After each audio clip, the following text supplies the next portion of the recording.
하고 높은 보좌와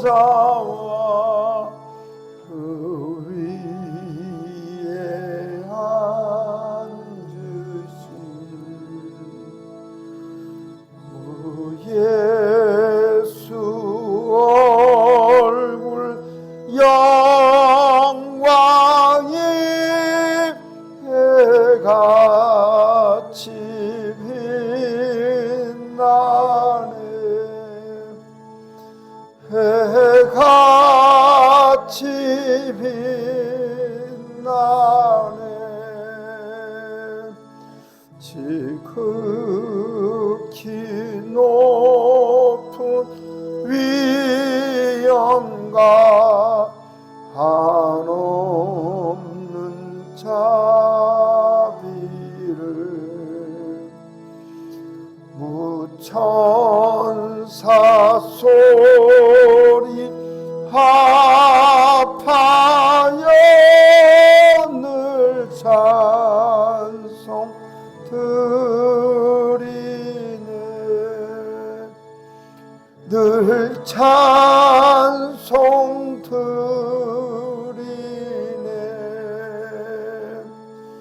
영축을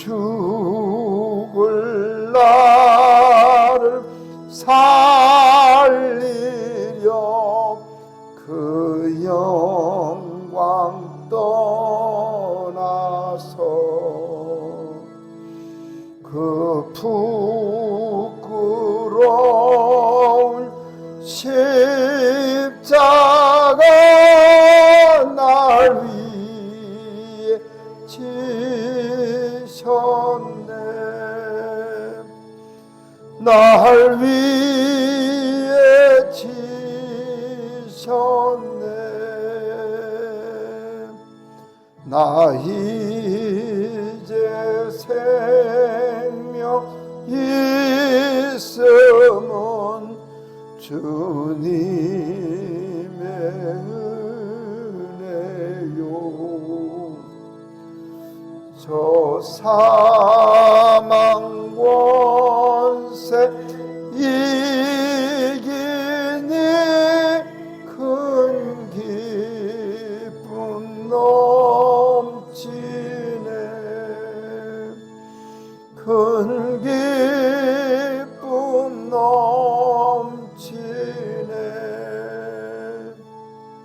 주님의 보좌 있는데 전한 몸 이르러 그 영광 몸소 배울 때 내 기쁨 넘치리. 내 기쁨 넘치리.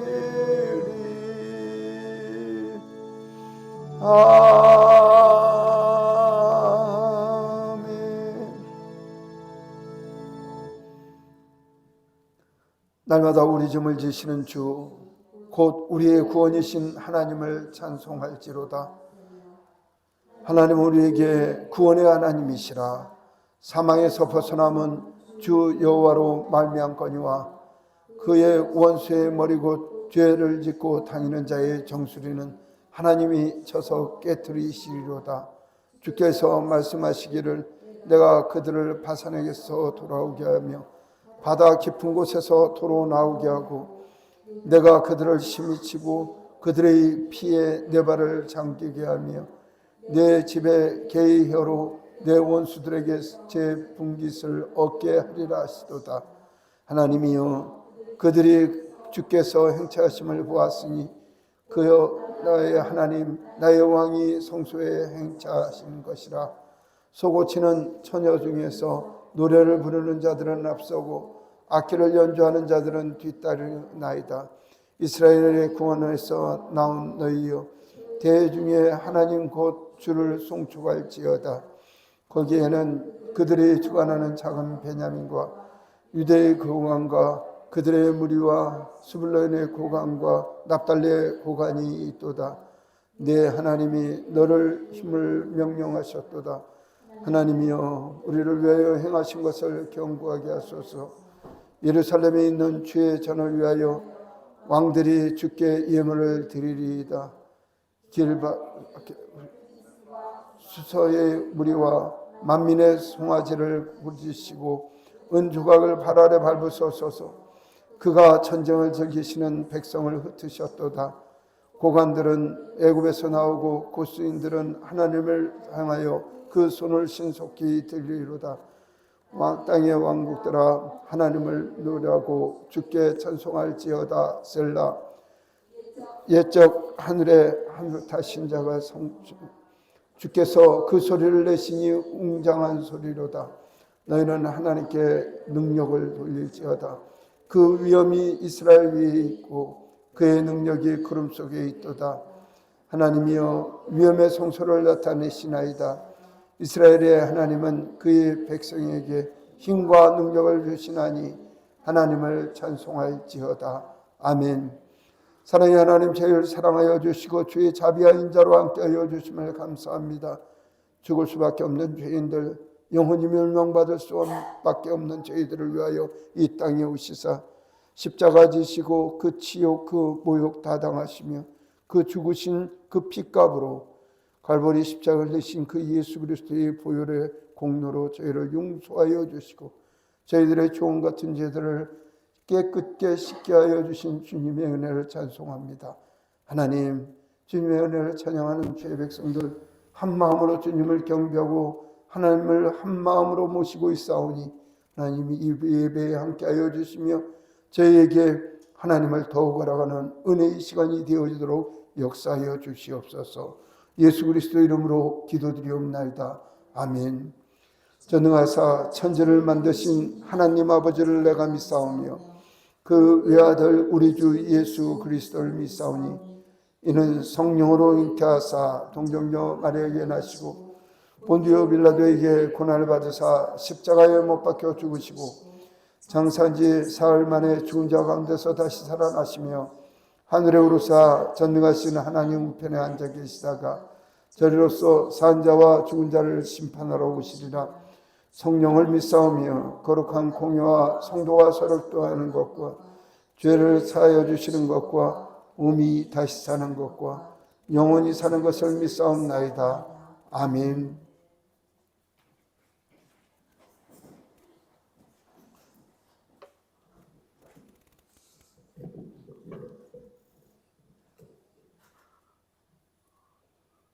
기도하겠습니다. 빛과 진리로 충만하신 만왕의 왕 은혜의 평강으로 날마다 채워주시고 눈동자처럼 저희를 보호하여 주시는 참 좋으신 여호와 하나님, 오늘도 머릿속에 기도드리는 저희들이 기도를 올려드립니다. 주님의 은총 속에서 살면서도 항상 불평하며 오래 참지 아니하며 마음을 원망하고 불평을 삼으며 의롭지 아니하고 정의롭지 않은 삶을 살면서 주님 앞에서 서기 부끄러운 저희가 회개하고 뉘우치는 삶을 살며 이 폐악한 세상을 이길 능력을 허락하시고 늘 사랑으로 감싸주시는 평강의 하나님 무슨 기도 드리오니 저희의 기도를 받아주셔서 예수님 십자가의 보혈을 의지하며 하나님은 정 안에서 성령의 임재하심이 충만하여 주시기를 원합니다. 오늘 이 생명의 말씀을 전하시는 목사님을 성령의 능력으로 붙들어 주시옵고 아멘. 주님의 참된 교회를 위하여 사랑으로 봉사하며 섬기는 신부들이 충성과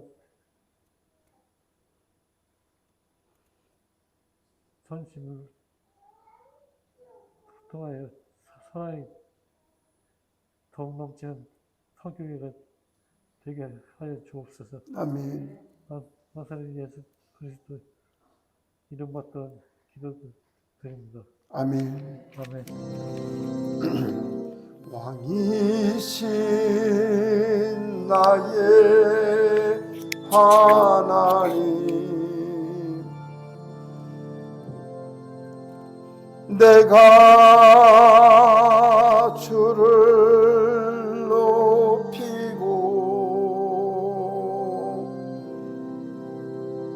영원히 주의 이름을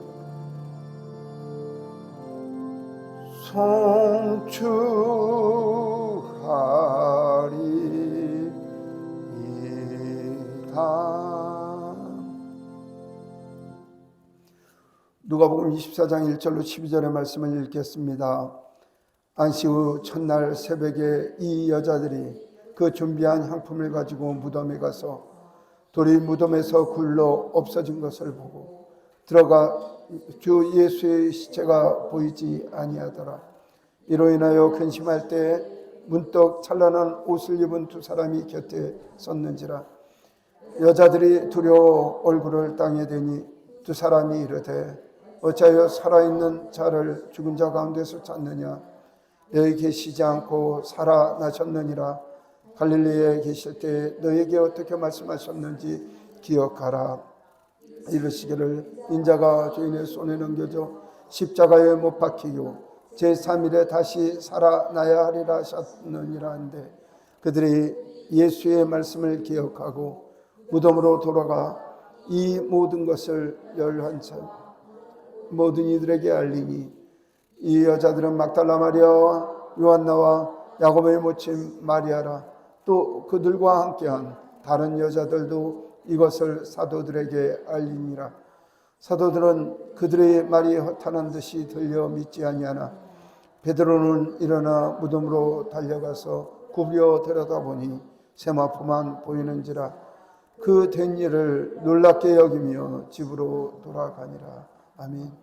자비로우신 하나님, 저희를 사랑하사 하나님 예배하는 예배 백성 삼아 주시며 오늘도 주님 앞에 경배하게 하여 주심을 감사드립니다.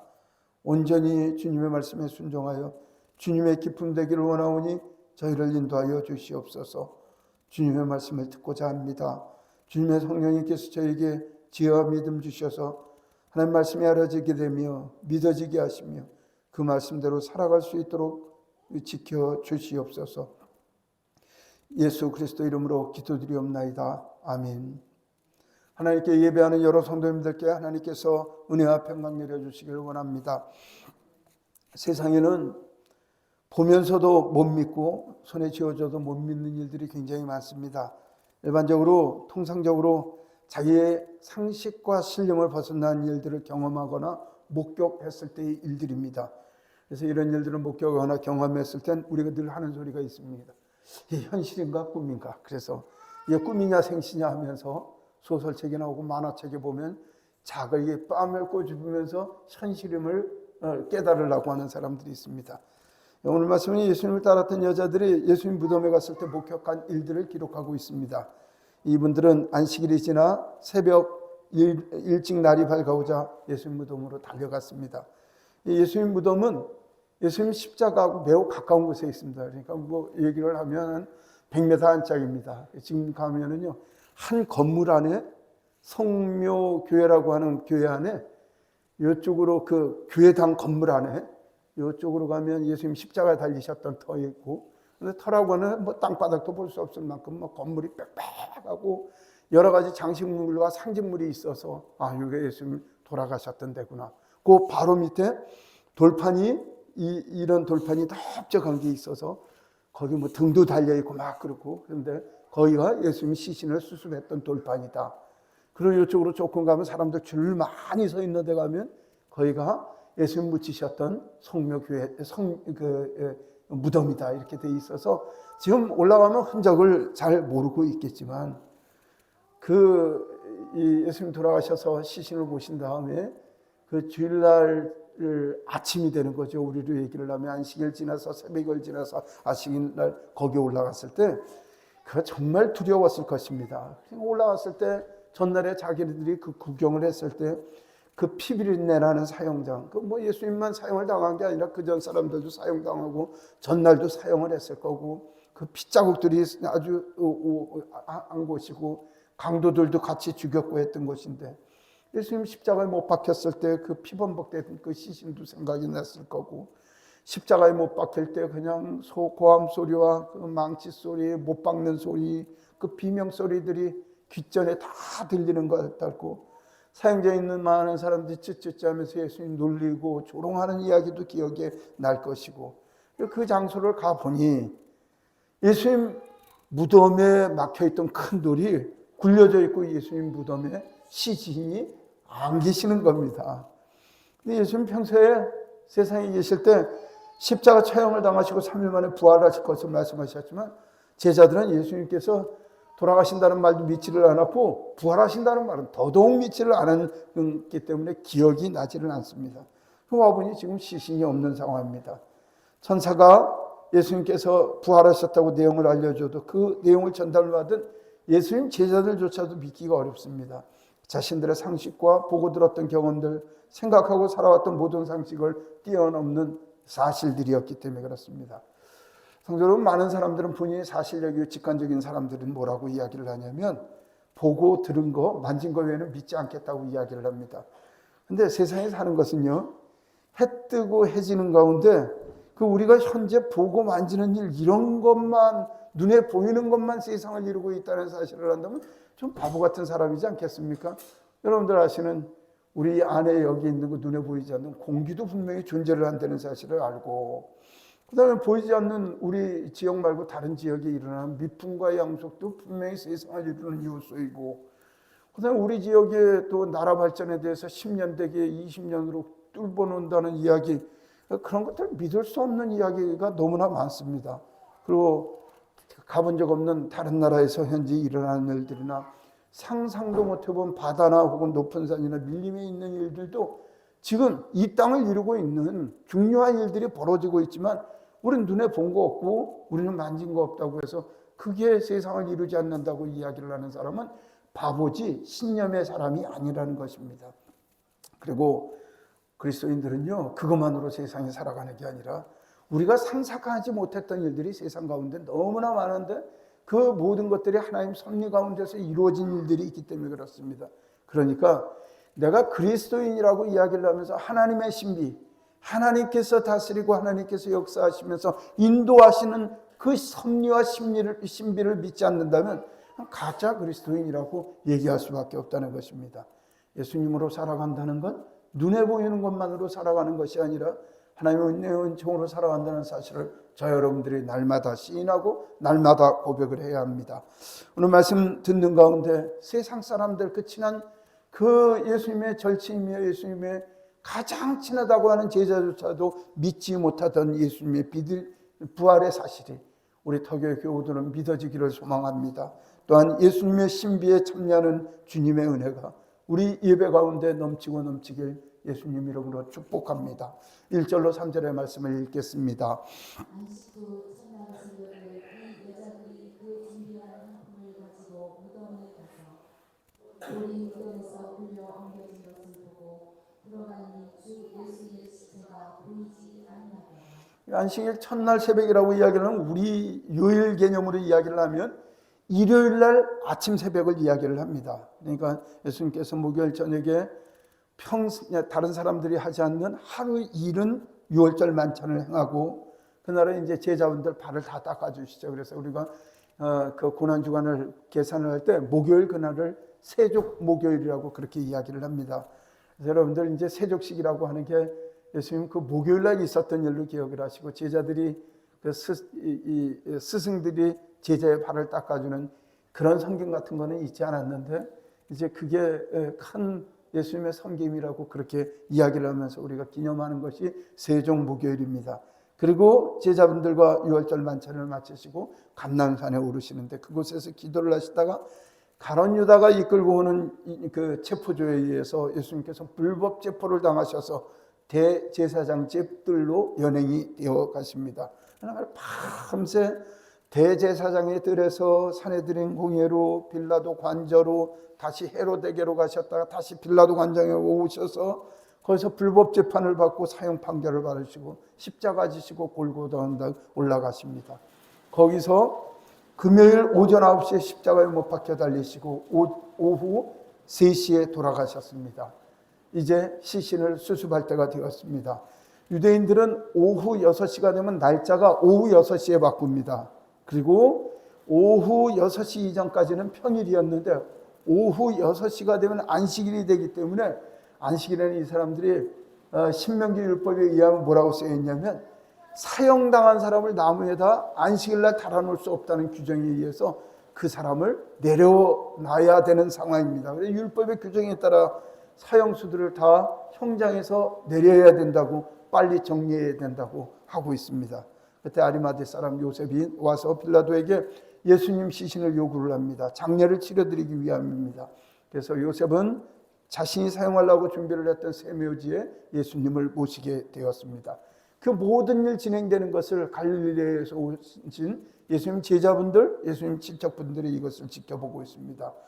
이제 우리는 그 사람 시신을 수습해 갖고 무덤에다 집어넣으면 그 매장을 할 경우에 봉분을 올려놓고 친척 오면 거기 가서 뭐 이렇게 안 믿는 사람들의 예법이라면 소주 갖다 던져놓고 소주 이렇게 뿌리고 그리고 엎드려서 절하고 뭐 이러는 방법이지만 유대 전통 장례법들은 사람 하는 분들이 돌아가시게 되면 향료나 향품, 향나는 품목들을 가져다 그 향을 피워드리고 몸에다 그 향료를 발라드리는 것, 그게 종교의 예법입니다. 그러니까 우리는 그게 이제 우리 제주도 장례에는 부주를 할 때 그냥 다른 문구를 쓰지 않고 향료라는 말을 씁니다.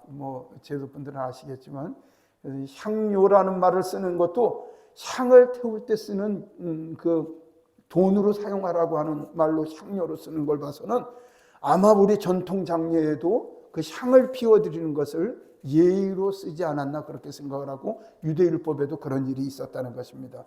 예수님 장례는 너무 급작스럽게 이루어진 일이기 때문에 아무것도 준비된 일이 없습니다. 그리고 여기에 예수님 지금 활동 지역이 아니시고 주로 갈릴리에서 행하셨기 때문에 따라오셨던 분들의 근거지도 대부분 예루살렘이 아니라 갈릴리인 상황입니다. 그래서 물품 준비가 되어 있지 않기 때문에 안식일을 지나면서 이 향품과 향료를 준비를 했을 거라고 그렇게 생각이 듭니다.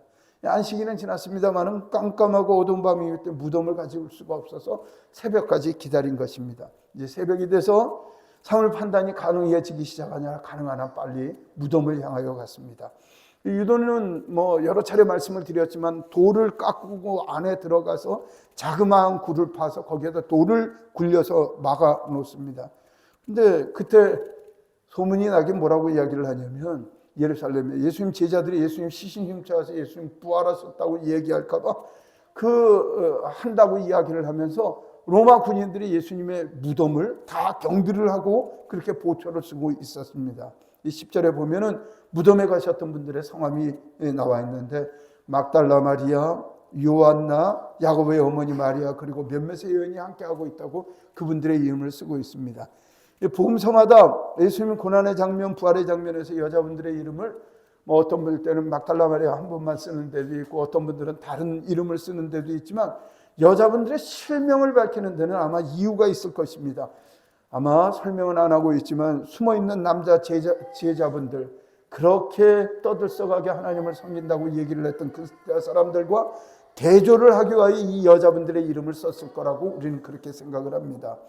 예수님 따르겠다고 했던 제자분들 처형장에도 보이지 않았고 예수님 장례식 하는데도 보이지 않았고 부활의 현장에도 이 남자분들은 어디서든지 찾아볼 수가 없었습니다.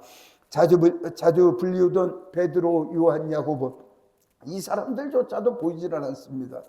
예수님 고난에 당하시는 현장에 그 용감한 제자들 예수님 감옥 가시면 같이 가겠고 예수님 죽을지라도 함께 따르겠다고 해서 맹세와 각오를 했던 제자들 아무도 보이지 않습니다.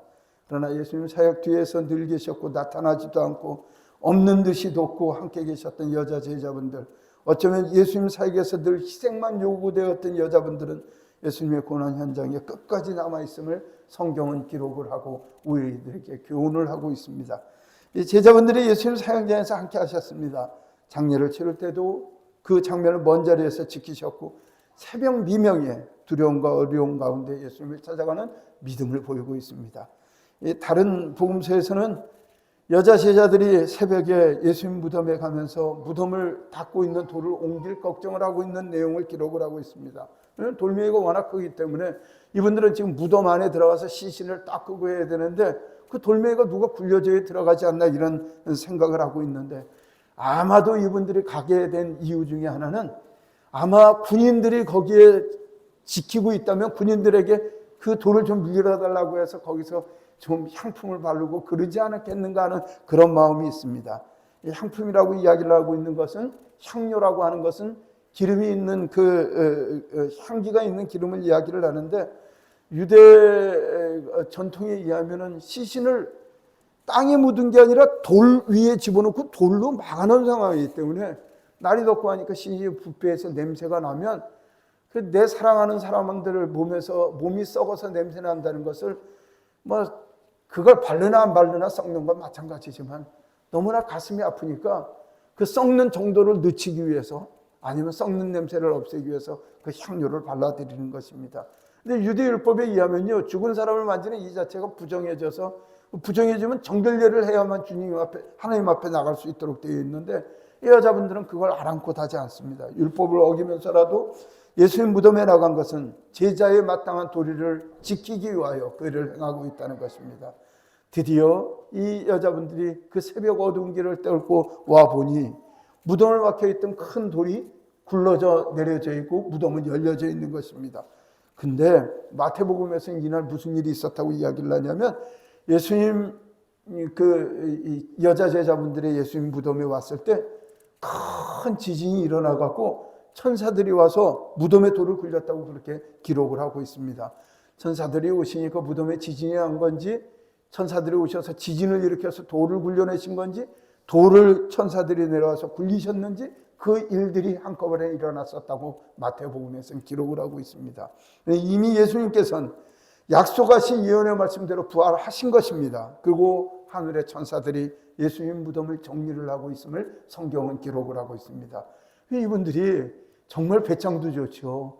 무덤이 그렇게 크지도 않습니다. 무슨 커갖고 대문 들어가듯이 들어가는 게 아니라 고개를 숙여야 그냥 들어갈 만한 그런 돌굴인데 그 안으로 들어갔더니 예수님의 시신이 보이지 않더라고 그렇게 기록을 하고 있습니다.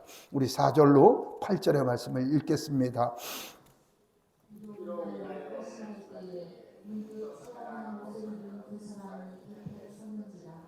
여자들이 이르러 얼굴을 따르니 두 사람이 이르되 어찌하여 살아있는 자를 죽은 자 가운데서 찾느냐. 여기 계시지 않고 살아나셨느니라. 갈릴리에 계실 때에 너희에게 어떤 일을 말씀하셨는지를 기억하라.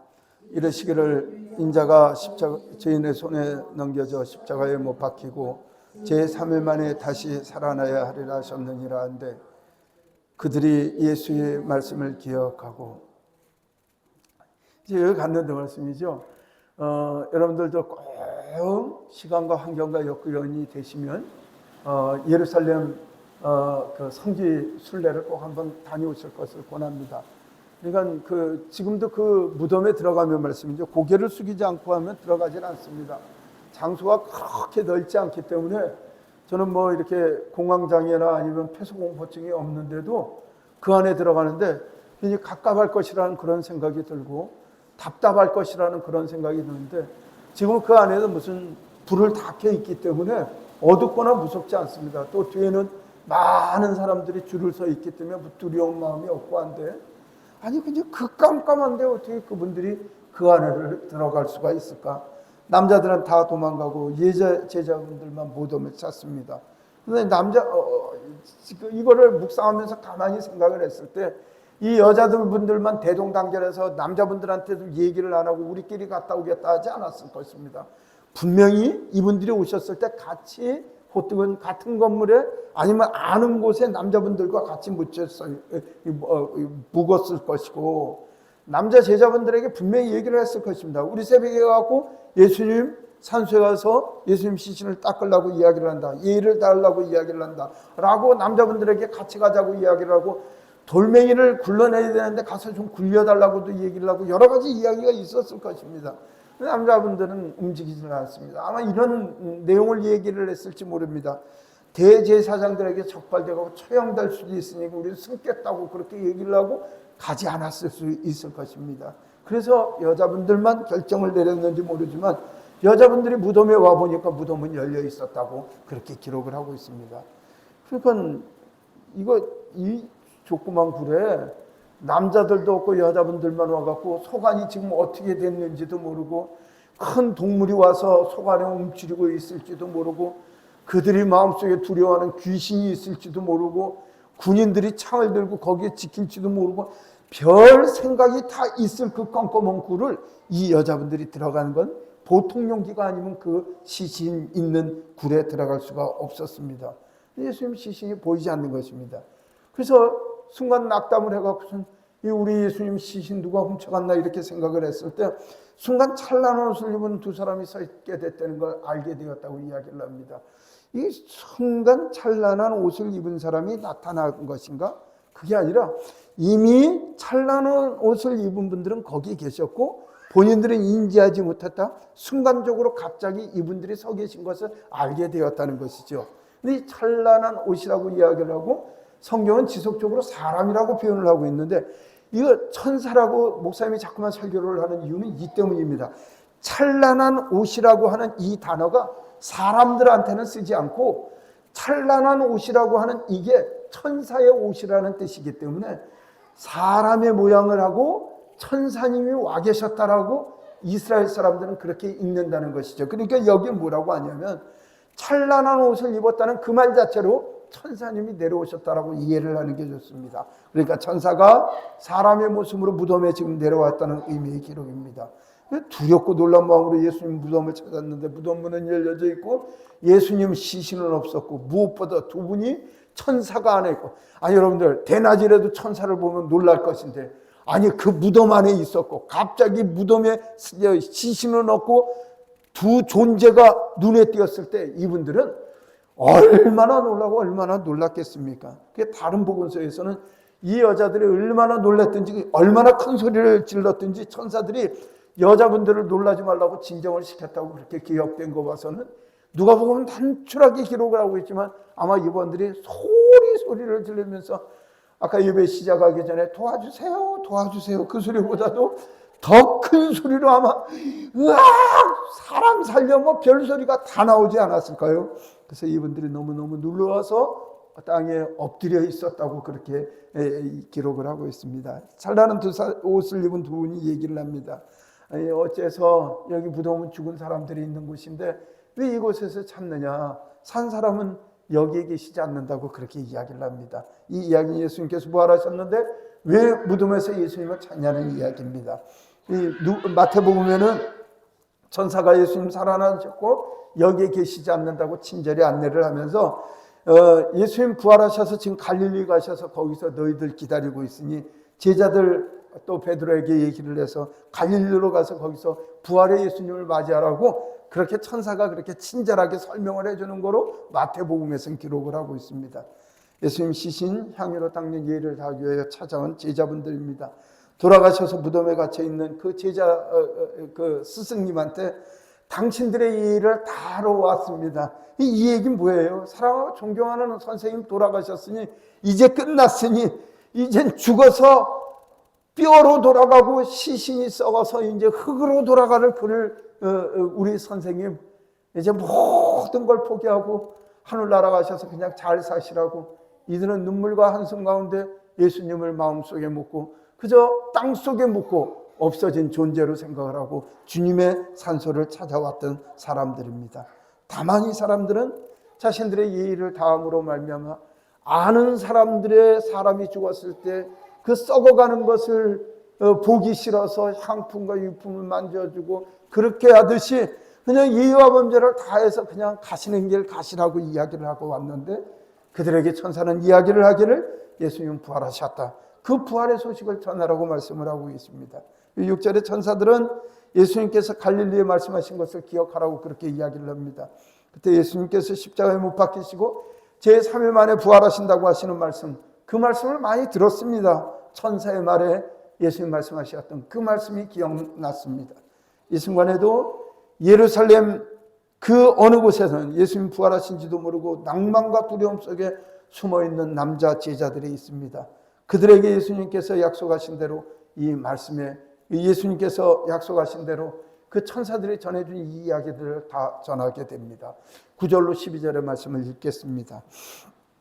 믿으면서 돌아가 이 모든 것을 여러 사도와 다른 모든 이에게 알리니 이 여자들 막달라 마리아와 요한나와 마그다라의 친 마리아라 또 그들과 함께한 다른 여자들도 이것을 사도들에게 알립니다. 사도들은 그들의 말을 한마디씩 들려 믿지 않는다. 그들은 일어나 무덤에 들어가서 오려 들여다보니 세마포만 보이는지라 그 되기를 놀랍게 여기며 집으로 돌아갑니다. 여자 제자분들은 다른 제자들이 있는 곳에 가서 무덤 찾은 일들, 또 그 갔더니 무덤에 그 비어 있었던 일들, 무덤 속에서 찬란한 옷 입은 사람들을 만난 일들, 그런 이야기들을 막 하니까, 그러니까 이거 미쳤다 이런 이야기라는 거죠. 10절에 보니까 이 여자분들에게 대해 설명하는데 막달라 마리아라는 분은 이제 좀 이따 다시 설명을 해드리겠고, 그 다음에 요한나라는 분은 뭐냐면 헤롯 왕궁에서 재산을 관리하는 헤롯의 최측근인 사람 구사라는 사람이 있는데 그 사람의 아내가 바로 요한나입니다. 그러니까 굉장히 높은 사람이죠. 그 다음에 야고보의 어머니 마리아와 다른 여자분들이 함께하고 있었는데, 마가복음에서는 여기 막달라 마리아, 야고보의 어머니 마리아, 이모 살로메만 기록을 하고 있고요. 누가복음에서는 다른 여자분들하고 함께하고 있다고 그렇게 얘기를 하므로 세 분만 간 것이 아니라 여러분들이 가셨음을 그렇게 기록을 하고 있습니다. 10절을 괄호로 처리한 것은 성경 사본 중에 이 내용을 기록하지 않은 곳이 있어서 가로를 쳐서 이렇게 기록되어 있는 성경도 있습니다라고 10절은 표시를 하고 있습니다. 이분들이 이제 무덤에서 다 돌아오셔서 남자분들 숨어있는 그곳에서 은밀한 것을 찾아가셔서 이것을 전하게 되지만 그분들은 어떻게 생각하면 심리 판단까지 하는 거예요. 지금 우리 여자분들이 예수님 갑자기 돌아가시니까 마음이 허해져서 그저 마음이 무너져서 헛것봐 갖고선 저 얘기를 한다라고 그렇게 생각을 했다는 것이죠. 그러나 그 말에 자유로울 수 없는 사람 한 사람이 있습니다. 그 사람이 누구냐면 베드로입니다. 베드로는 뭐라고 이야기해요? 이 사람 닭 울기 전에 3번 예수님 부인했던 사람 아닙니까? 닭 우는 소리에 나가서 심히 통곡을 했던 베드로입니다. 예수님 처형 자리에 두려워서 가보지도 못했고, 그리고 이 모든 것이 끝났는 줄 알았는데 모든 사람들이 모든 것이 끝났다고 이제는 어떻게 돌아가야 되는가, 예수님 복음을 포기하고 본업으로 돌아가야 되는가, 이런 생각을 하고 있었을 때 예수님 이 무덤에 갔다 온 여자 제자분들이 예수님께서 부활하셨다고 그렇게 이야기를 하니 그 말에 내가 눈으로 보고 확인을 해봐야 되겠다는 생각으로 예수님 만약에 부활하셨다면 만나봐야 되겠다는 마음으로 무덤으로 달려가는 베드로입니다. 12절 보면 말씀이죠. 역시나 베드로입니다. 무덤에 달려가서 무덤 안에를 들어가 보지도 못하고 몸을 구부려서 무덤 안을 바깥에서 구부려서 살펴보고 있습니다. 그랬더니 세마포만 있고, 그런 거죠. 좋은 데니까 몸만 집어넣고 속 안에 무엇이 있는가? 속 안에 무엇이라도 나타나면 후닥닥 도망갈 마음으로 고개를 집어넣어서 보니 세마포만 보이고 예수님의 시신은 보이지 않자 믿지도 않고 예수님 부활하시나, 예수님 어디 계시는가 찾아가지도 않고 놀랍게만 생각하고 집으로 돌아갔다고 이렇게 기록을 하고 있습니다. 아직 부활의 현실을 믿지도 못하고 무덤 안에 들어가 보지도 못하고 바깥에서 안을 쳐다보니 예수님 시신을 누가 훔쳐간 것은 아닐까, 정말 부활하신 것은 아닐까, 그 또한 그것도 의심하며 놀랍게만 여기는 베드로입니다. 요한복음에서는 여자분들이 예수님 시신이 없던 말을 듣고 베드로가 다른 제자하고 같이 달려갔다고 그렇게 이야기를 합니다. 베드로는 막달라 마리아랑 보조를 맞춰갖고 뛰고 있고 다른 제자는 후닥닥 뛰고 있으니 이 두 분은 늦게 뛰고 있을 것입니다. 일반적으로 그 먼저 뛰어간 분은 사도 요한은 아니었을까 그렇게 이야기를 하는데, 이분들은 무덤 안에 들어가지 않고 무덤 입구에서 시신을 쌌던 세마포를 보았습니다. 그리고 풀씨 예수님 부활하신 게 아니라 누가 예수님 시신을 훔쳐가고 옷이 그 시신에 그 세마포는 벗겨서 던져놓고 간 것이라고 놀랍게 여기고 돌아갔다는 이야기를 봐선 다소 내용이 생략이 된 이야기를 하는 거 있지만, 복음서에서는 동일하게 이분들이 가서 예수님 부활한 것을, 예수님 시신이 없어진 것을 보고도 믿지 않았다고 공통적으로 그렇게 기록을 하고 있습니다. 누가복음에서는 당시 제자들이 무덤에 찾은 일과 그곳에서 천사들 만난 일을 믿지 않는 제자들에 대해서 아주 간단하게 단순하게 그렇게 기록을 합니다. 이것은 뭐냐면요, 이걸 자세하게 상세하게 기록할 필요가 없는 것이, 예수님 부활하셨는데 나는 부활 이후에 가르치심이 많은데 굳이 이 이야기를 자세하게 기록할 수 이유가 없기 때문에 그렇게 기록을 했을 것입니다. 요한복음이나 마태복음이나 조금씩 다른 내용을 소개하며 감격적인 부활의 현장의 모습을 보이고 있습니다. 근데 특별히 요한복음에서는요, 그 사람들이 느끼는 감정을 이야기를 하는 게 아니라 막달라 마리아라는 사람의 눈에 맞춰서 기록을 하고 있습니다. 마치 많은 사람들이 보기에는 막달라 마리아만 예수님의 부활의 현장에 있었던 것처럼 이야기를 하고 있는데, 그건 그분의 심리 상태를 통해서 제자분들이 동일한 마음이 들 것이라고 하는 마음으로 기록을 한 내용이라는 것이죠. 막달라 마리아는 어두움을 두려움, 어두움 속에서 예수님 사랑하는 마음으로 그 예수님의 묘지를 찾아갔습니다. 이 일을 다 하고, 이 여자분의 마음에는 정말 무너지는 마음이었었죠. 근데 가봤더니 예수님 시신 없습니다. 누군가 예수님 시신을 훔쳐간 것 같습니다. 다른 복음서에서는 그 많은 여자들의 마음을 흩어놓고 놓고 있지만, 요한복음에서는 낭만과 실망과 절망 가운데 살아가는 여자 제자 막달라 마리아가 만난 예수님의 부활의 현장을 통해서 예수님의 제자들의 심정을 기록을 하고 있습니다. 우리가 흔히 막달라 마리아라고 하는 여인은 막달라 동네에 나오는 이름 마리아라는 여인입니다. 그러니까 마리아라는 말이 우리나라로 얘기하면 영자씨, 순자씨처럼 공통적으로 이름으로 많이 쓰이는 이야기였기 때문에 여기도 마리아, 저기도 마리아 있어서 어느 동네 마리아 이렇게 사람을 구분하는 방법으로 썼습니다. 성경에 보면요, 막달라 마리아라는 분이 대표적인 기록에 무엇이 있냐면 이분에게 7 귀신이 들어갔었다고 이야기를 합니다. 7 귀신이라는 건 귀신 7마리가 들어갔다는 것이 아니라 완벽하고 대단한 귀신들이 들어갔다는 의미인 것이죠. 그러니까 7 귀신이 들어가면 성경에 나온 귀신들은요, 대부분 그 쇠사슬로 묶어놓고 그 다음에 집안에서는 생활할 수가 없기 때문에 이 들과 산을 짐승처럼 끼어다니는 것이 귀신 들린 모습이었는데, 아마 막달라 마리아도 세상을 포기한 상황, 가정에서도 포기하고 집안에서도 포기한 그런 삶을 살고 있었을 것입니다. 그런 마리아가 예수님 만남으로 말미암아 예수님께서 막달라 마리아에 있었던 그 7 귀신을 내어 쫓으시고 그를 구원하셔서 사람으로 만들어 주셨다는 것이죠. 자신이 귀신 들린 그 엄청난 몸에서 새로운 사람이 되었던 막달라 마리아는 마음속으로 각오와 다짐이 있었을 것입니다. 내 생명, 죽었던 생명 하나님께서 살려주셨으니 난 이제 예수님만으로만 살겠다. 그리고 예수님 전도팀에 합류를 해서 예수님의 사역을 돕는 그런 여인이 되었습니다.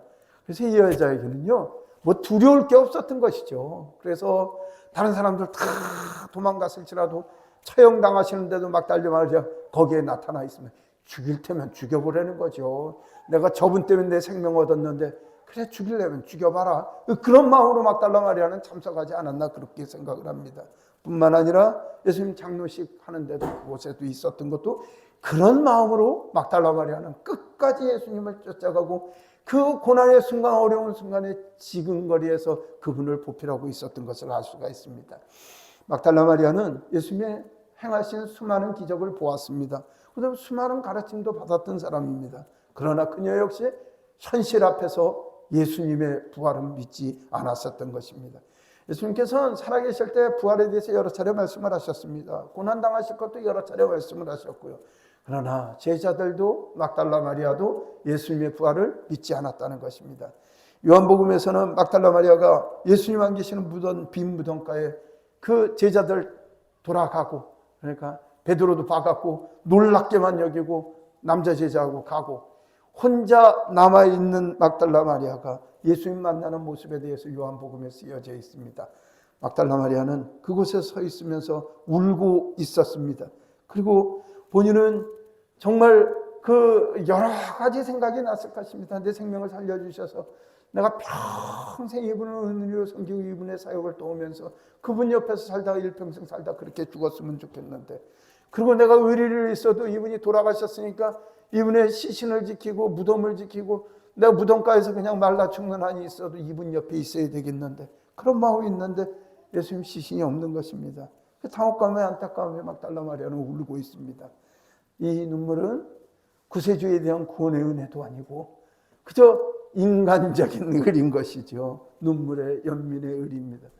교회에서는 이렇게 가르칩니다. 그런 것보다 주의 은혜를 가지라고 얘기를 하는데 그렇지 않습니다. 하나님을 참 섬기는 사람들이요, 인간적 의리가 있습니다.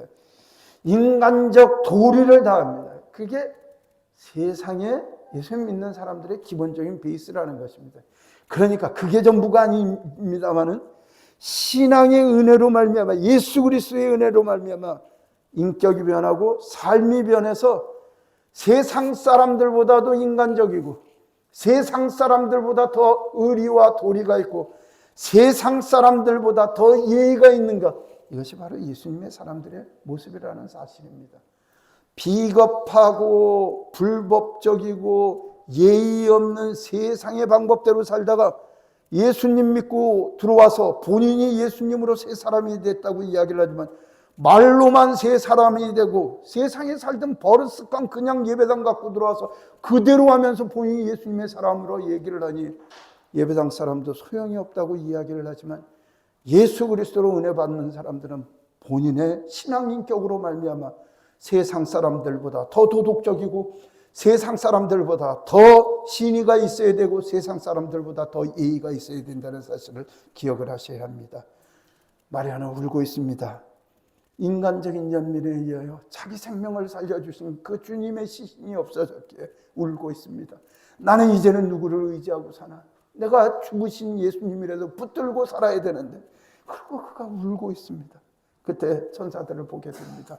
그 천사가 묻습니다. 왜 울고 있니 마리아야? 그렇게 이야기를 하는데, 그 마리아는 예수님 시신 누가 가져간지 몰라서 울고 있습니다라고 이야기를 하는데, 이 본인 생각에는 뒤에서 이렇게 얘기를 하는 분이 동산을 지키고 있는 동산직이, 그냥 동산 관리원이 와가지고서 아줌마 왜 이 새벽에 울고 있어요? 이렇게 얘기를 하는 줄 알고 대답을 하고 있습니다.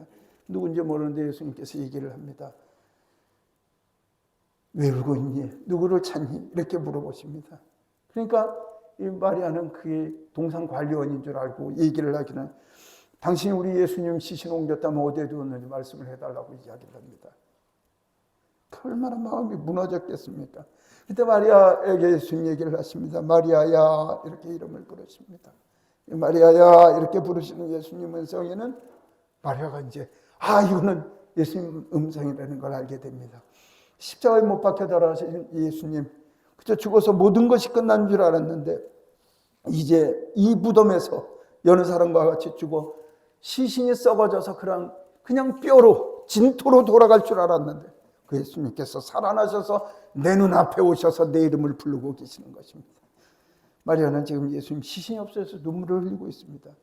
돌아가신 시신이라도 포기할 수 없고 썩어질 때 그 무덤을 지키는 것이 도리인 줄 알고 그 썩어질 때 자신이 썩어질지라도 좋겠다는 마음으로 그 무덤을 지키고 있었는데 예수님 부활하셔서 부활의 몸이 되셔서 자신의 이름을 부르시고 계시는 것입니다. 성도 여러분, 세상 사람들은 예수님의 말씀을 믿지 못했지만 예수님께서 말씀하시는 말씀대로 예수님은 부활하셨습니다. 그리고 예수님께서 승천하신다고 이야기를 할 때 아무도 믿지 않았지만 예수님께서 부활하신 지 40일 만에 분명 500여 명의 많은 사람들이 지켜보는 가운데 하늘로 승천하셨고 지금도 하나님 우편에 앉아 계시고 오늘도 세상을 다스리시며 저희의 삶과 여러분들의 삶을 권념하고 계십니다. 그리고 주님께서는 분명히 정하신 날에 이 땅에 오셔서 산자와 죽은 자를 분명히 심판하실 것입니다. 모든 사람들은 죽으면 끝이라고 이야기를 합니다. 예수님 돌아오셨으니 무덤에 묻혀 영원히 끝이라고 생각을 했습니다. 그 사랑하는 제자들까지도 예수님의 부활을 생각하지도 기억하지도 못했습니다만 예수님께 사랑하는 그 제자에게 친히 몸을 보이시고 다시 살아나심을 보여주셨습니다. 성도 여러분, 예수님께서 부활하신 것은 저와 여러분들의 부활의 첫 열매의 모습입니다. 예수님께서 부활을 보여주신 것은 저와 여러분들도 죽은 훗날 분명히 부활하게 될 것이라고 하는 예고편을 우리에게 보여주신 것이며, 우리는 반드시 이 땅에서 산 모습으로 혹은 죽었다가 다시 산 모습으로 예수님을 만나게 될 것입니다. 예수님께서는 우리를 위하여 고난을 받으시고 죽으시고 우리를 위하여 부활하셨습니다. 그 사랑과 은혜를 기억하며 영원히 주님과 동행하는 은혜가 우리 교회 가운데 넘치기를 간절히 원합니다. 기도하겠습니다. 자비로우신 하나님, 부활의 주님으로 우리에게 오신 그 주님 믿고 의지하는 저희들이 되게 하여 주시옵소서. 하나님, 저희의 믿음을 허락하여 주시고 주님과 동행하고 동거하는 주의 은총을 저에게 부어 주시옵소서. 예수 그리스도 이름으로 기도드리옵나이다. 아멘.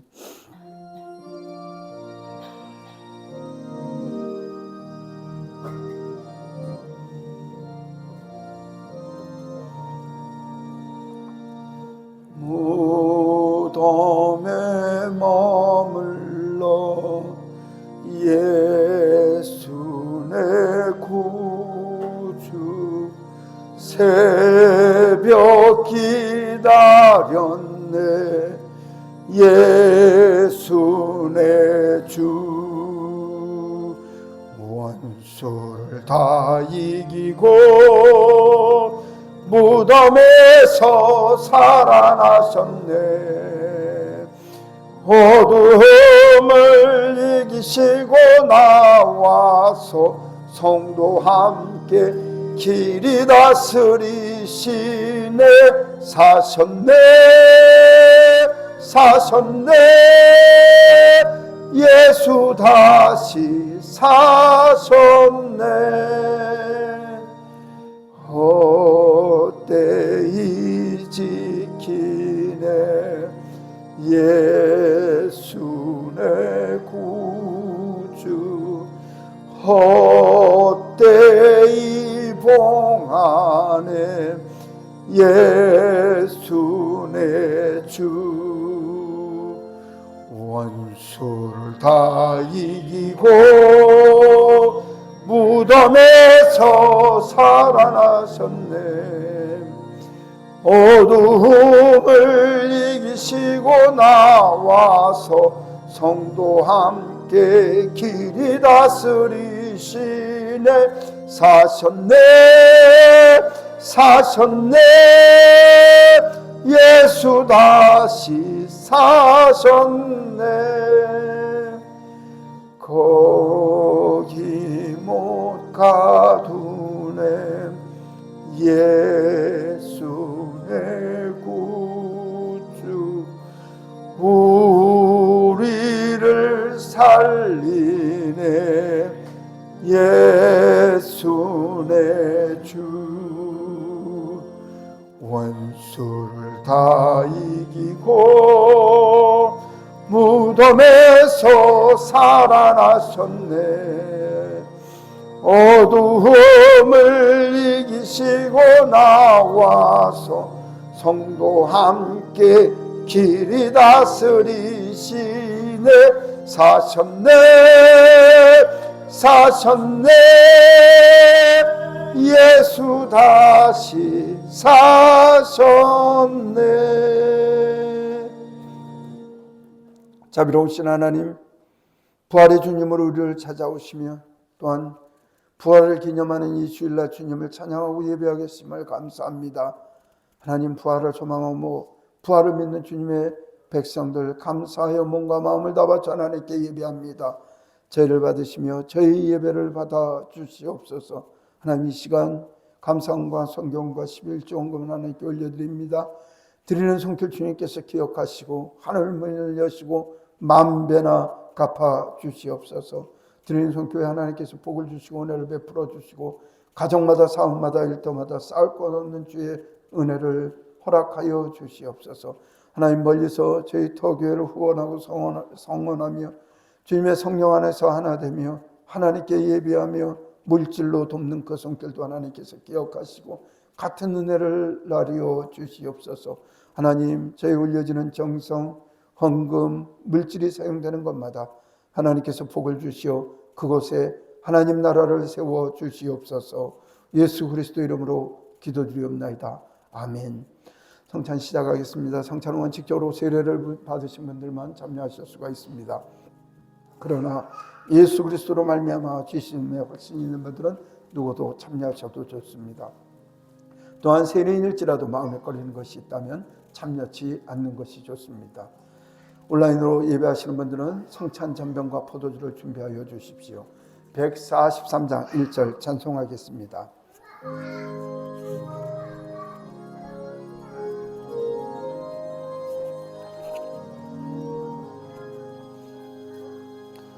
웬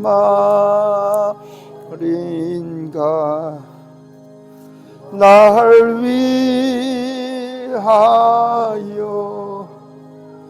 주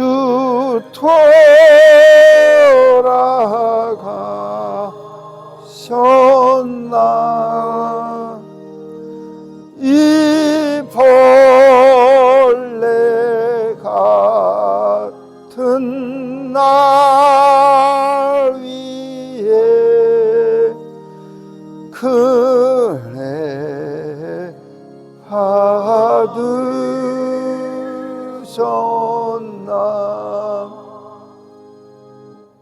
하나님의 말씀을 듣고 자신의 죄를 뉘우치며 그리스도 안에서 새로운 삶을 살고자 굳게 결심하는 분들을 이 거룩한 식탁에 초대합니다.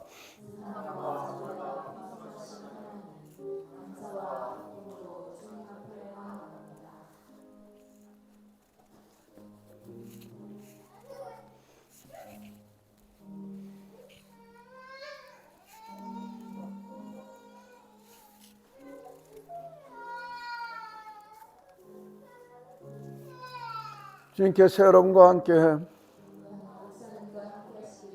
마음을 드높여 하나님 구원 역사에 감사드립시다.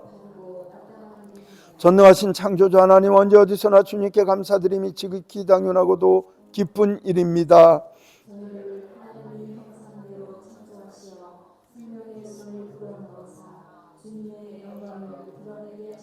때로는 저희가 주님의 숨을 떠나고 말씀의 법도를 벗어나 살 때에도 주님은 한결같이 저희를 사랑해 주시고 구원의 가는 길로 이끌어 주셨습니다. 그러하기에 이 땅에 온 백성과 하늘의 거룩한 성도 또한 천군 천사들과 함께 주님의 이름을 소리 높여 찬양하오니 거룩 거룩 거룩 찬양하신 하나님, 하늘과 땅에 가득한 그 영광, 지극히 높은 곳에서 호산나.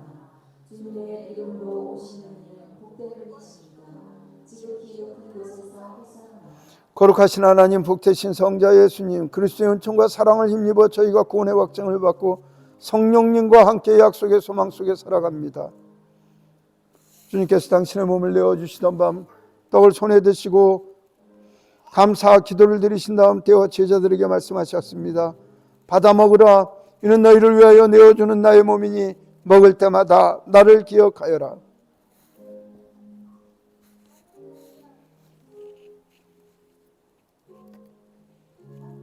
식후에 주님께서 잔을 드시고 감사 기도를 드리신 후에 제자들에게 돌리시며 말씀하셨습니다. 이 잔을 마시라. 이는 죄사함을 얻게 하려고 많은 사람을 위해 흘린 새 언약의 피니 이를 행할 때마다 나를 기념하여라. 오 거룩하신 주, 사랑의 하나님, 예수 그리스도 안에서 이루시는 하나님의 놀라운 구속 역사를 기억하면서 그리스도께서 죄를 위하여 당신을 희생하신 것처럼 찬양과 감사 가운데 저희 자신을 거룩한 산제물로 드립니다. 이 신앙의 신비를 소리 높여 찬양하오니 그리스도께서 죽으셨다가 그리스도께서 다시 사셨네.